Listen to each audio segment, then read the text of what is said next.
دعا کی بڑی طاقت ہے. میرے نبی پاک نے فرمایا دعا مومن کا ہتھیار ہے. دعا مومن کا حضور نے فرمایا تقدیر کو سوائے دعا کے کوئی چیز نہیں بدل سکتی. دعا مومن کا ہتھیار ہے. یہ کافر کے پاس کوئی نہیں، یہ ہتھیار ہے مومن کا. اللہ کرے آپ کو سمجھ آئے. پھر سنیں، کئی بار کہہ چکا ہوں یہ ہتھیار ہے. کافر کے مقابلے میں جو تیرے پاس سب سے بڑا ہتھیار ہے وہ دعا ہے. دعائیں کرانی چھوڑ دی، کرنی چھوڑ دی، لینی چھوڑ دی. حضرت سیدنا انس بن مالک رضی اللہ تعالیٰ عنہ فرمایا کرتے تھے میں نے وہ رنگ دیکھا ہے جب حضور دعا مانگتے تھے اور حضور کی مقدس آنکھوں میں آنسو بھی ساتھ ہی بہا کرتے تھے. میں نے وہ انداز دیکھا ہے. میرے نبی پاک صلی اللہ تعالیٰ علیہ وسلم نے فرمایا ہر چیز اپنے رب سے مانگ، ہر چیز مانگ، ہر چیز مانگ. یا رسول اللہ کیا کچھ؟ میرے محبوب نے فرمایا تیرے گھر میں نمک بھی ختم ہو جائے تو وہ بھی اپنے رب سے مانگا کر. تو مانگنا وہ تجھے دے گا، تو اس کی بارگاہ میں کشکول طلب دراز تو کرنا. اور ترمذی شریف میں عجیب لفظ ہے، رسول کائنات نے فرمایا، رب کریم فرماتے ہیں جب میرا بندہ ہاتھ اٹھاتا ہے نا تو مجھے حیا آتی ہے کہ میں خالی کیسے لوٹا دوں اس کے. اتنے بڑے بادشاہ کی بارگاہ میں کریم محبوب فرمانے لگے بندوں کے سامنے دکھ نہ بیان کرنا، اللہ تجھے کبھی غنی نہیں کرے گا. تو اپنے دکھ اپنے رب کو بتا، تو دعائیں مانگ، تو اس کی بارگاہ میں حاضر ہو، تو اس کے حضور عرض کر. فرمایا اپنے دکھ اپنے رب کو بتا، وہ جلدی کرے یا دیر سے کرے تجھے ساری دنیا سے بے نیاز کر دے گا، تجھے کسی کا محتاج نہیں رہنے دے گا.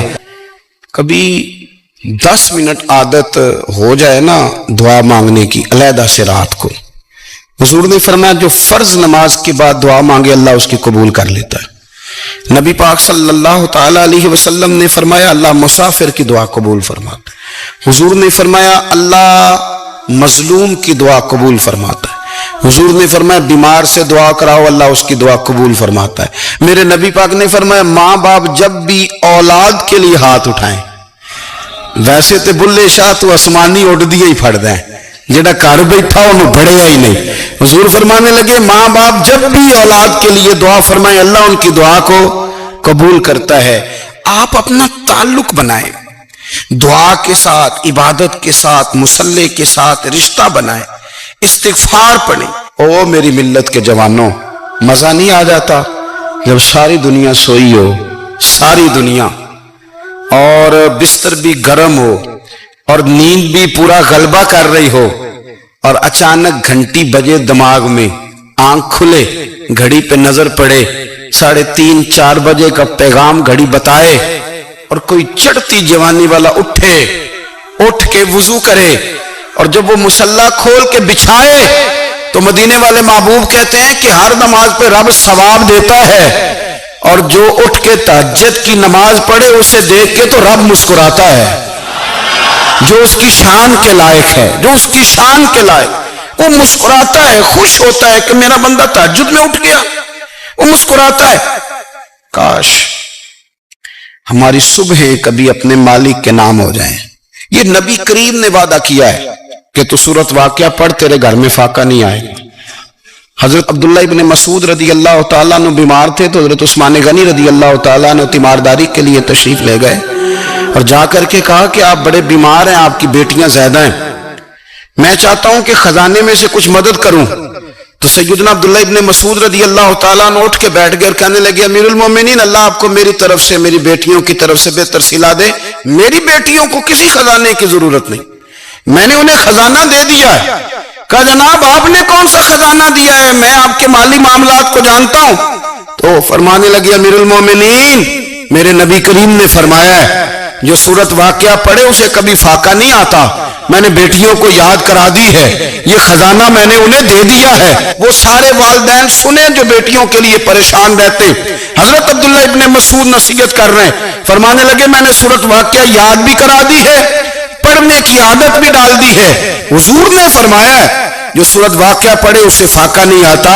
کہنے لگے چاند تو اپنی جگہ چھوڑ سکتا ہے، سورج گر سکتا ہے، تارے ٹوٹ سکتے ہیں، پر مدینے والے رسول کی بات غلط نہیں ہو سکتی. حضور نے فرمایا فاقہ نہیں آئے گا تو انشاءاللہ کبھی بھی نہیں آئے گا. ایک بزرگ فرماتے ہیں میں نے دعا مانگنے کا طریقہ اپنی بیوی سے سیکھا.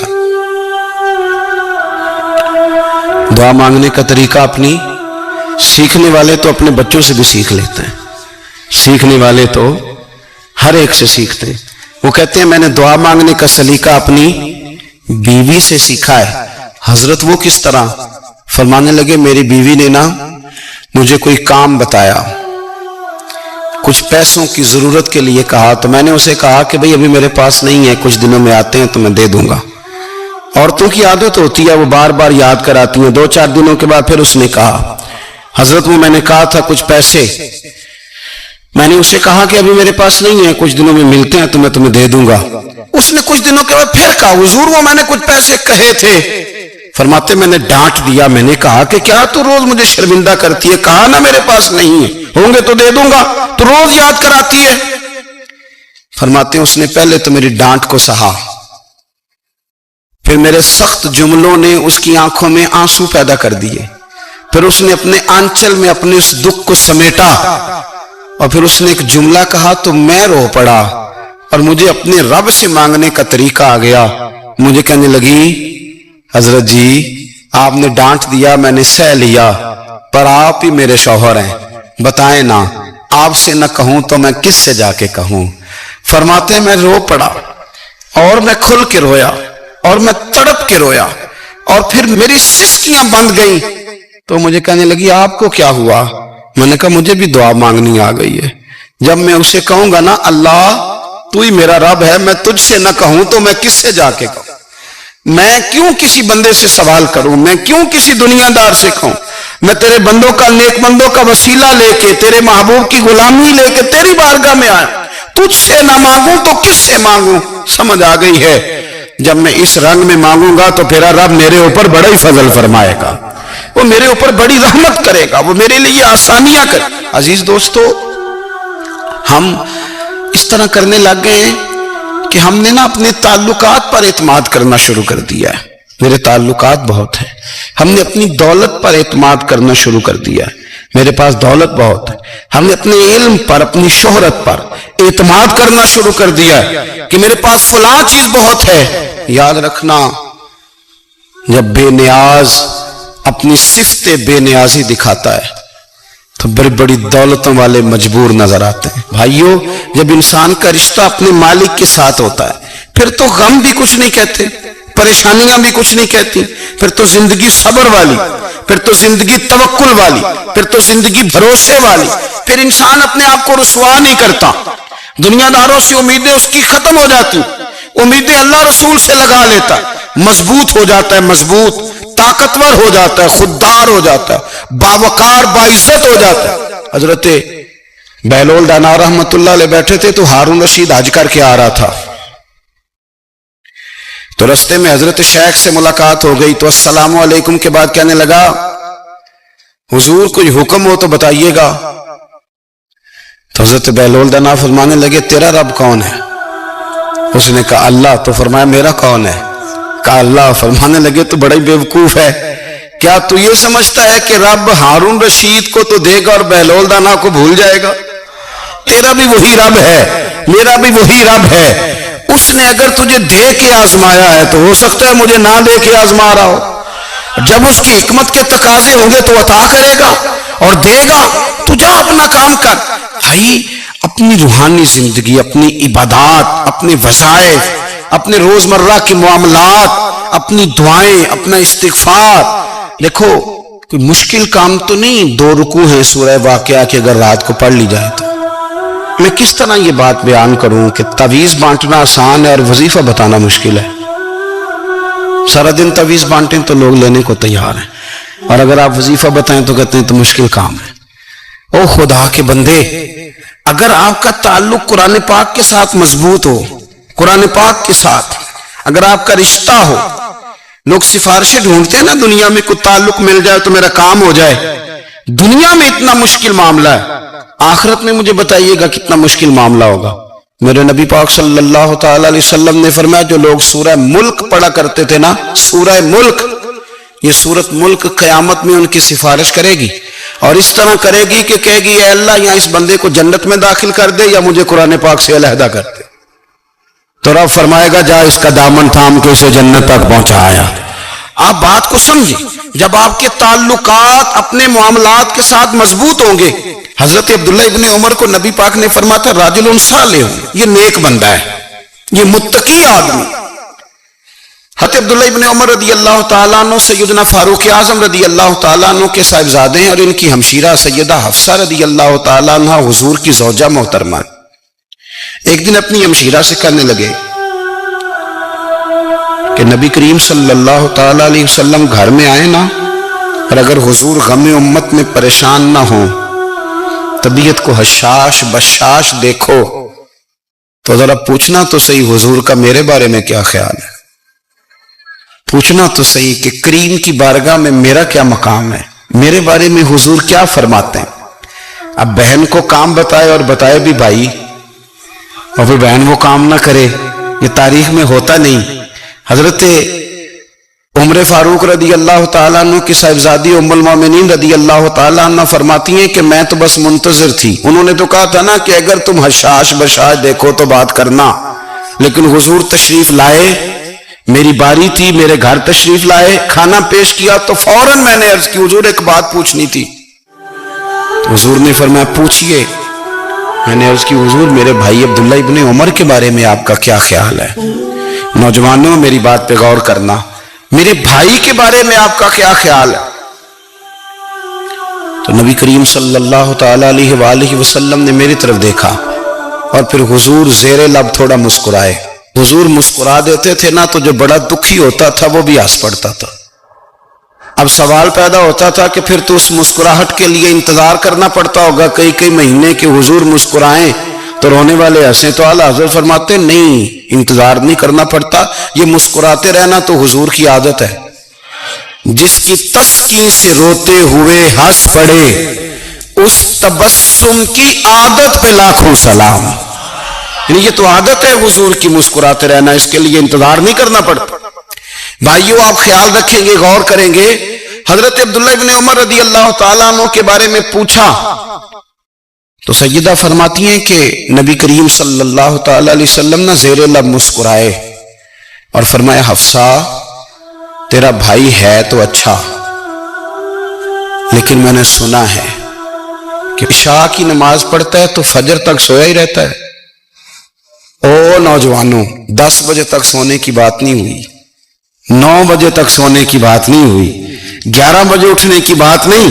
حضور فرمانے لگے میں نے سنا ہے کہ عشاء کی نماز پڑھ کے سو جاتا ہے اور فجر تک سویا ہی رہتا ہے، اسے چاہیے کہ تہجد کے وقت اٹھا کرے، اللہ کی بارگاہ میں حاضر ہوا کرے، آہوزاری کرے، سجدے کرے، عبادت کرے. اٹھتا ہے اور فجر میں جا کے اٹھتا ہے. حضرت جناب حفصہ رضی اللہ تعالیٰ عنہ کہتی ہے میں نے جناب عبداللہ ابن عمر کو پیغام دیا اور میں نے کہا میرے جوان بھائی سن. نبی پاک نے فرمایا ہے تو اچھا، پر تہجد میں نہیں اٹھتا، نفل نہیں پڑھتا. نبی کریم علیہ السلام نے فرمایا بندہ نفلوں کے ذریعے رب کے قریب جاتا ہے، اور اتنا قریب جاتا ہے کہ پھر اللہ اس کی زبان بن جاتا ہے، اللہ اس کی آنکھیں بن جاتا ہے، کان بن جاتا ہے، ہاتھ اور پیر بن جاتا ہے. تو یہ تو عبادت ہے، یہ تو اللہ کی بارگاہ کی حاضری ہے جو آپ کو اللہ کے قریب کرے گی. تو اپنے نماز کو اہمیت دے کے ادا کریں، نمازیں موبائل بند کر کے ادا کریں. لیکن نا کچھ لوگ کہتے ہیں مجھے ٹائم نہیں ملتا نماز کا، تو میں کہتا ہوں یہ آپ نے بڑی جرت کی بات کی ہے. مجھے کو میرا پیر بھائی کہہ دینا میرے پاس ٹائم نہیں ہے آپ کو ملنے کا، تو میں کہتا ہوں آج کے بعد آنا ہی نہ.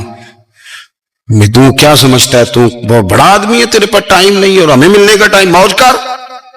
تو آپ نے اللہ رسول کو کہہ دیا ٹائم نہیں. اور عجیب فلسفہ ہے نا، کہا جائے نماز پڑھنے آؤ تو کہتے ہیں کپڑے ٹھیک نہیں، اور کہا جائے کہ آؤ ذرا دعوت پہ چلیں تو کہتے ہیں 1 منٹ ٹھہر میں کپڑے بدل کے آیا. نماز کے لیے کہا تو کہتے ہیں ٹھیک نہیں، دعوت کے لیے کہا تو کہتے ہیں میں ذرا تیاری کر لوں، یوں جانا مناسب نہیں. یہ معاملہ ٹھیک نہیں. رب تو فرماتا ہے کہ جب تم مسجد میں آ تو زینت اختیار کر کے آ، خوب ذوق سے دعا مانگیں، خوب شوق سے نماز پڑھیں، خوب استغفار کا مزاج بنائیں. آپ لوگوں کے بیچ رہ کے سوکھ حاصل کرنا چاہتے ہیں، لیکن آپ کو پتہ ہے کئی مہینے غار حرا میں رہنا بھی مدینے والے محبوب کا طریقہ ہے. ہر سال اعتکاف بیٹھنا الگ سے، یہ بھی حضور کا طریقہ ہے. مسجد نبی کے اندر دروازہ کھلتا تھا نبی کریم کا، پر گھر کے اندر نفل پڑے نبی پاک، اور حضور فرماتے کچھ نفل نماز گھر میں بھی پڑھا کرو، گھر کو قبرستان نہ بناؤ۔ ہمارا گھر اللہ کے ذکر سے آباد ہوگا۔ اگر ہم نماز پڑھیں گے نا، میں جب سنت پڑھنے کے لیے گھر میں کھڑا ہوتا ہوں تو میرا جو 2.5-3 سال کا بیٹا ہے نا، وہ بھی میرے ساتھ نماز پڑھنی شروع کر دو، اسے پتہ کوئی نہیں نماز کیا ہوتی ہے، لیکن وہ بھی نا سجدہ نہ بھی کرنا ہے تو ساتھ لیٹ ضرور جاتا ہے۔ پتہ چلا بچے لیکچر دینے سے نماز نہیں پڑھتے، نماز شروع کر دیں تو بچے بھی شروع کر دیتے ہیں۔ ہم جب پریشان ہوتے ہیں تو لیکچر دیتے ہیں، تو لیکچر تو باہر شاید چل جائے، گھر میں کیسے چلے گا؟ گھر میں تو عمل چلے گا۔ حضرت ابو الحسن رحمۃ اللہ تعالی علیہ حضرت معاذ ابن جبل رضی اللہ تعالیٰ عنہ کے پاس بیٹھا کرتے تھے، فرماتے ہیں ان سے جو پیار بڑھا تو پھر میرا مصلی سے بھی بڑھ گیا۔ تابعی ہیں، فرماتے ہیں صحابی رسول سے محبت ہوئی تو ذکر سے بھی ہو گئی، پھر درود شریف سے بھی ہو گئی، محبت ان سے بڑھی تو پھر اللہ نے مسجد کا پیار بھی بڑھا دیا۔ آپ فرماتے ہیں کہ میری ہر وقت بھی یہ چاہتی تھی کہ بس اللہ اللہ کروں، بس اللہ اللہ کروں، بس نہ میں ذرا تھوڑی جان چھڑاؤں لوگوں سے، کوئی 10 منٹ ملے تو میں کچھ 4 نفل پڑھ لوں، میں تھوڑا سا نہ بچوں لوگوں سے، اور مجھے تسبیح ملے تو میں نہ کچھ 400-500 دفعہ استغفار پڑھوں، سبحان اللہ، الحمدللہ، اللہ اکبر، لا حول ولا قوت الا باللہ، میں نہ تسبیحات پڑھوں۔ فرماتے ہیں کہ بچے تھے گھر میں 6-7، غربت تھی، کام ملتا کوئی نہیں تھا، اور میں کام چور نہیں تھا، کام ڈھونڈتا تھا، پر اللہ کی قدرت کے کام نہیں ملتا تھا۔ فرماتے ہیں کہ میں نے ایک دن اپنی اہلیہ سے کہا کہ آج میں پھر جاتا ہوں کام ڈھونڈنے، تو میری بیوی بڑی فرما بردار تھی، پر اس دن نہ غربت کے ہاتھوں تنگ آ کے کہنے لگی آج نانا کوئی تو چیز لے کے آیا، تو مجھ سے بچوں کی بھوک نہیں دیکھی جاتی، یہ سب روگاں دا روگ محمد جس دا نام غریبی، کنڈ بلا کے لنگ جاندے نہیں دوست یار قریبی، تو آج نہ کچھ لے کے آیا تو میں بچے لے کے چلی جاؤں گی۔ شیخ فرماتے ہیں کہ میں بڑا پریشان گھر سے نکلا، پر میں نے صبح سے لے کے زور تک کام ڈھونڈا، کام ملا کوئی نہیں، تو میرے دل میں خیال آیا چلو کام نہیں ملتا تو اللہ اللہ تو کرے نا، چلو بندوں کی مزدوری نہیں ملتی تو رب کریم کی عبادت ہی کرتے ہیں۔ فرماتے ہیں کہ میں نے نا فرات کے پانی سے وضو کیا، نہر کے، شدید دھوپ تھی، ساتھ ریت تھی اور ریت تپ رہی تھی، میں نے اپنا رومال وہیں مصلی کے طور پر بچھا لیا، اور فرماتے ہیں کہ زور سے لے کر عصر تک نماز پڑھی، دھوپ بھی پورے زور پہ، پر میرے سجدے کا ذوق بھی پورے زور پہ۔ فرماتے ہیں سورج بھی چمک رہا ہے اور رب کی عبادت کا ذوق بھی پورے زور پہ، میں سجدہ کروں تو پھر میرا اٹھانے کو جی نہ چاہے۔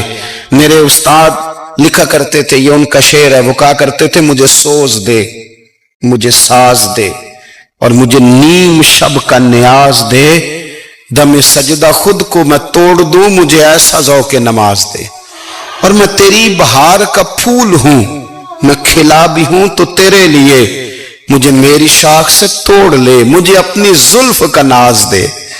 بھائی فرماتے ہیں کہ عصر تک میں نے نفل پڑھے، دل ڈھلنے لگا، عصر کی نماز پڑھی اور میں وہاں سے چلا۔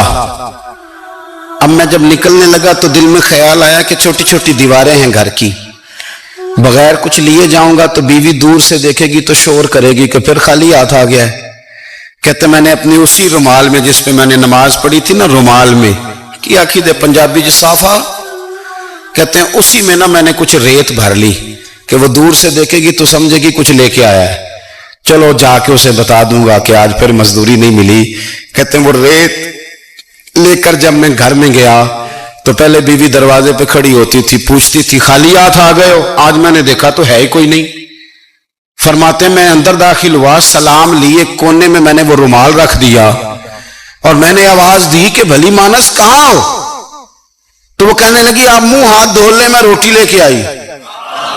میں نے کہا روٹی کہاں سے آ گئی؟ یہاں تو کئی دنوں کے فاقے، تو کئی دنوں کی غربت ہے، یہاں تو اس گھر میں تو فقیری ہے۔ فرماتے ہیں کہ وہ روٹی لے کے آئی اور اس وقت کی جو موجودہ نعمتیں تھیں، سمجھ لیں سلاد، اچار، ہر چیز ساتھ لائی۔ میں نے کہا کہ بچے کہاں گئے؟ کہنے لگی وہ کھانا کھا کے کھیلنے گئے، آپ کھانا کھا لیں آ جاتے۔ کھانا اس نے چن لیا. میں نے حیرت انگیز لہجے میں ساری نعمتیں اپنے دسترخوان پہ دیکھ کر کے بیوی سے پوچھا یہ کہاں سے آیا کھانا؟ بچوں کو تو نے کہاں سے کھانا کھلایا؟ یہ سارا کچھ کیسا ہے؟ کہنے لگی پتہ نہیں آج آپ کس کریم کی مزدوری کرنے چلے گئے تھے، پتہ نہیں کس کریم کی. میرے گھر میں تو اتنی نعمتیں آئی ہیں کہ مجھ سے سنبھالی نہیں جا رہی. اتنا اناج ہے، اتنا گندم ہے، کس کریم کے دروازے آج چلے گئے تھے؟ یہ کہتے کہتے وہ اٹھی اور اٹھ کر کے کہنے لگی پہلے بڑا کچھ آیا تھا، اب کیا لے آئے ہو؟ اور جا کر کے نا اس نے وہ ریت والا رومال کھولا. کہنے لگے میں تو لے کے آیا تھا ریت، تو میرے رب نے اسے بھی سونے اور ہیرے بنا دیا تھا. ہم نا ہر چیز کے لیے وقت نکالتے ہیں، ہر چیز کے لیے، لیکن عبادت کے لیے وقت نہیں نکالتے. ہر شے آباد ہے، ہر شے. ہماری فیس بک بھی آباد ہے، واٹس ایپ بھی آباد ہے، ہمارے ٹویٹر بھی آباد ہیں، ہماری ہر چیز آباد ہے. سب سے کم آباد ہمارا مصلی رہ گیا ہے، سب سے کم. وہ لوگ اب ڈھونڈنے سے ملتے ہیں جن کی بغل میں مصلی ہوتا تھا. میرے بھائی آپ کتنا کو دنیا کے پیچھے بھاگو گے تھکا دے گی، کتنا دولت کے پیچھے بھاگو گے تھکا دے گی. آپ جب اپنی زندگی میں جمع تفریق کرو گے نا تو مرتے وقت احساس ہوگا کہ سارا کچھ تو لوگوں کے لیے کیا، اپنے لیے تو کر ہی کچھ نہیں سکے. اور ہم عبادت کے معاملے میں بہانے بازی بھی کرتے ہیں. ہم کہتے ہیں اوہو رزق کمانا بھی تو عبادت ہی ہے نا، تو میں حلال روزی کے لیے جا رہا ہوں، یہ بھی تو عبادت ہے نا. میری طرح کے لوگ کہہ دیتے ہیں کہ میں سویرے اٹھ کے مدرسے میں کچھ اسباق دیکھتا ہوں تو یہ بھی تو عبادت ہے. میں بیان کرنے کے لیے مطالعہ کرتا ہوں تو یہ بھی تو عبادت ہے نا. اتنے لمبے سفر کر کے ملک میں دنیا میں گھومتا ہوں تو یہ بھی تو میں عبادت ہی کر رہا ہوں. اب اسپیشل نفلوں کے لیے وقت کس طرح نکلے، اسپیشل کر کے تسبیح میں کیسے چلاؤں، میں سارا کچھ ہم بہانے بنا لیتے ہیں نا. میرا سوال یہ ہے کہ یہ ساری باتیں صحابہ کو، نبی کریم کو، دیگر لوگوں کو بھی تو پتہ تھی نا. لیکن آپ غور تو کریں، 23 سال حضور کو وقت ملا، مختصر وقت ظاہراً تبلیغ کرنے کے لیے. پوری دنیا میں دین بھی پھیلانا ہے. گھر میں 11 ازواج ہیں، 4 بیٹیاں ہیں، ان کی اولادیں، سارے کام کاج بھی دیکھنے ہیں. لیکن سیدہ طیبہ طاہرہ حضرت عائشہ صدیقہ رضی اللہ تعالیٰ عنہ فرماتی ہیں سارا دن تبلیغ کرتے، ہر غلام کے دکھ سنتے، گھر میں آتے تو اپنے گھر والوں کا خیال کرتے، کام میں ہمارا ہاتھ بٹاتے. قربان جاؤں، کہتی ہیں زمانہ سارا سو جاتا لیکن آمنہ کے لال مصلی بچھا لیتے. دنیا سو گئی، ساری سب سو گئے. جو خدام تھے، وہ جو غلام تھے، وہ سو گئے. صحیح مسلم میں لفظ ملیں گے، سیدہ پاک فرماتی ہیں او میرے نبی کے غلاموں، میں نے یہ رنگ بھی دیکھا ہے کہ حضور نے اتنا کھڑے رہے، اتنا قیام کیا، اتنا قیام کیا کہ مقدس پیروں میں ورم آ گئے، سوج گئے پیر. اتنے بڑے دل پہ ہاتھ رکھ کے نہیں بتا سکتا کہ میرے کبھی نماز میں پیر سوج گئے، کوئی نہیں بتا سکتا. بچوں کی روٹی کماتے تھک گئے، بات الگ ہے. ہم سیر کرنے گئے تو تھک گئے، بات الگ ہے. لیکن عبادت میں یہ بھی تو مسلم شریف ہے نا، یہ بھی تو دین ہے نا، یہ بھی تو حضور کی سنت ہے، یہ بھی تو وہ چیز ہے جو کریم کی آنکھوں کی ٹھنڈک ہے. سیدہ فرماتی ہیں پیروں میں ورم آ گئے اور ساری رات ہی حضور نے نماز پڑھی اور ایک ہی آیت بار بار دہرائی. مسجد نبوی میں بلال حبشی نے فجر کی اذان دے دی اور حضور ابھی مصلی پہ تھے. کریم فارغ ہوئے. میں نے عرض کی یا رسول اللہ صلی اللہ علیہ وسلم، آپ کے تو صدقے اللہ اگلے پچھلوں کے گناہ معاف کرے گا، تو آپ اتنی آہوزاری کیوں فرماتے ہیں؟ آپ تو شفیع ہیں، آپ تو انبیاء کے امام ہیں. تو حضور نے فرمایا عائشہ تم نے گنوایا ہے نا میرے اللہ کی مجھ پر کتنی رحمت ہے. افلا اکون عبدا شکورا، فرمایا اگر اس نے اتنی نعمتیں دی ہیں تو کیا میں اس کا شکر گزار بندہ نہ بنوں؟ میں شکر گزار بندہ نہ بنوں اس کا؟ پھر اگر اتنی نعمتیں اس نے دی ہیں، مجھے اتنا نوازا ہے، تو پھر میں اس کے سامنے سجدے نہ کروں؟ او میرے بھائی، بڑے قابل فخر لوگ ہیں ہم کہ ہم نبی پاک کے غلام ہیں. ہم قابل فخر ہیں کہ نبی کریم کے غلام ہیں. کیا کبھی اس غلامی کے شکرانے میں بھی 2 نفل پڑھے کہ یا اللہ تیرا شکر ہے تو نے ہمیں حضور کا غلام بنایا ہے؟ یاد رکھیں کہ اپنی روحانی زندگی کو آباد کریں، استغفار پڑھیں، تسبیحات کریں. تو میرے عزیز، آج کے اس روحانی اجتماع میں ہمارے دوستوں نے جو محنت کی، ہم نے بار بار اپنی نیت سے پوچھا خدا ہمیں معاف کرے اگر کوئی ذاتی شہرت ہے، کوئی ہمارے ذاتی مفادات ہیں، رب ہمیں ہدایت دے. ہماری یہ خواہش تھی کہ روحانی اجتماع ہمیں تھوڑا سا اللہ اور اس کے رسول کے جانب مائل کرے، کچھ ہمارا رشتہ مصلی کے ساتھ مضبوط کرے. میرے رسول پاک علیہ السلام کا دروازہ سب سے بڑا دروازہ ہے، حضور کا دروازہ سب سے بڑا دروازہ ہے. لیکن میرے دوستو یاد رکھنا، نبی پاک علیہ السلام نے بھی لوگوں کو جب رستہ دکھایا ہے تو رب کریم کا رستہ دکھایا ہے، اللہ کا رستہ دکھایا، اللہ کریم کا رستہ دکھایا، لوگوں کو رب کی طرف توجہ کرائی.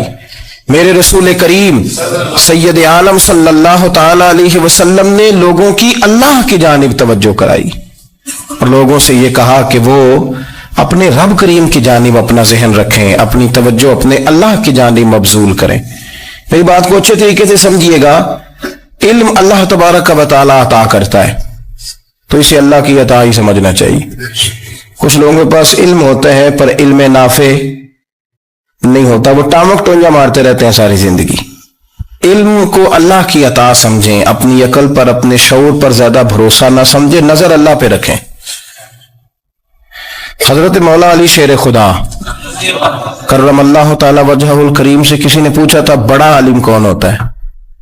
ہمارے ہاں تو اب وہ والے عالم پائے جاتے ہیں نا اللہ ماشاءاللہ، جو ممبر پہ بیٹھتے ہیں تو دعوے دعوے، ممبر پہ بیٹھتے ہیں تو دعوے دعوے، اس طرح کے عالم ہمارے ہاں پائے جاتے ہیں.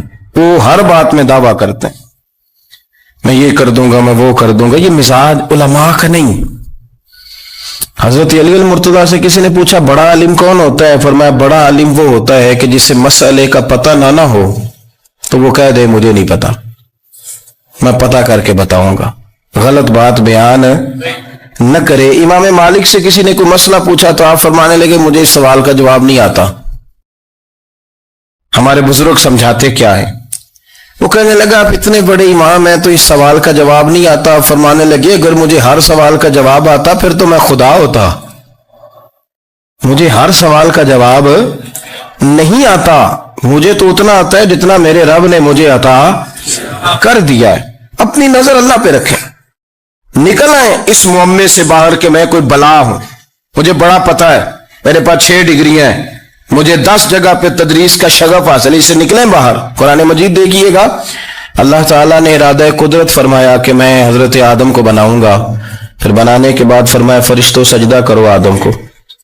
سب نے سجدہ کیا الا ابلیس ابا واستکبر وکان من الکافرین. سب نے سجدہ کیا سوائے ابلیس کے، اس نے انکار بھی کیا، تکبر بھی کیا اور کافروں میں سے ہو گیا. تو یہ جب اللہ تعالیٰ نے سجدہ کرایا تو کیسے کرایا؟ اللہ تبارک و تعالیٰ نے نا حضرت آدم کو علم سکھایا خود. وعلم آدم الاسماء کلہا. خود اللہ فرماتے ہیں کہ میں نے جناب آدم علیہ السلام کو تمام اشیاء کے نام سکھائے، سب اشیاء کے نام سکھائے. تو وہ چیزیں پھر میں نے نا، اللہ فرماتے ہیں میں نے فرشتوں پہ پیش کی، میں نے کہا کہ بتاؤ ان کے نام کیا ہے. تو فرشتوں نے جو جواب دیا وہ سمجھنے والا ہے. اللہ نے چونکہ خود علم سکھایا تھا حضرت آدم کو، جناب آدم سکھایا تھا، لیکن فرشتوں کو نہیں سکھایا تھا.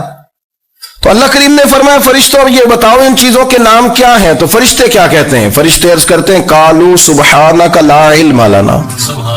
آپ کبھی یقین کریں اس چیز کی لذت لیں تو مزہ آ جائے. کہا قالوا سبحانک، کہنے لگے تو پاک ہے. قالوا سبحانک، کہنے لگے تو بھئی آدم علیہ السلام کو نام سکھا لیے، پھر فرشتوں کے سامنے وہ چیزیں پیش کر کے کہا ان چیزوں کے نام بتاؤ. تو فرشتے کیا کہتے ہیں؟ کہتے ہیں قالوا سبحانک، تو پاک ہے، لا علم لنا، ہمارے پاس کوئی علم نہیں، الا ما علمتنا، ہمیں تو اتنا پتہ ہے جتنا تو نے ہمیں سکھا دیا. ہمیں تو اتنا پتہ ہے جتنا تو نے ہمیں، لا علم لنا، ہمارے پاس کوئی علم